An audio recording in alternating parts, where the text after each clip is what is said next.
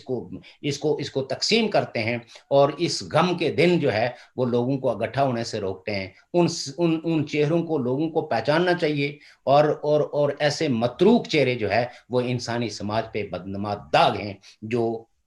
اس لمحے بھی کہ جب ایک انسان کی ڈیڈ باڈی ان کے درمیان موجود ہوتی ہے تو وہ اس کا دکھ کرنے کے بجائے انسانیت کو بھول جاتے ہیں، اس کے عقائد کو زیر بحث لاتے ہیں، سیاسی عقائد کو، اور وہ سیاسی عقائد